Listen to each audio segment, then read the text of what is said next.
जयपुर के सवाई मानसिंह अस्पताल के ट्रॉमा सेंटर के आईसीयू में लगी आग। हादसे में 6 मरीजों की मौत।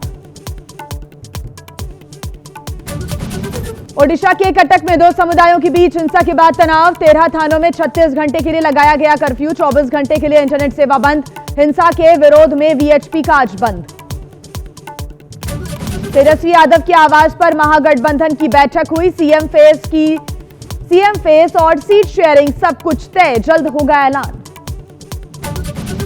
एनडीए में भी सीट बंटवारे को लेकर हलचल हुई तेज। बीजेपी चुनाव प्रभारी धर्मेंद्र प्रधान ने रविवार को जेडीयू के ललन सिंह, जीतन राम मांझी और उपेंद्र कुशवाहा से मुलाकात की। जीतन राम मांझी की 20 से 25 सीटों की मांग। सोनम वांगचुक की रिहाई की मांग वाली याचिका पर सुप्रीम कोर्ट आज करेगा सुनवाई। पत्नी ने एनएसए के तहत गिरफ्तारी को चुनौती दी है।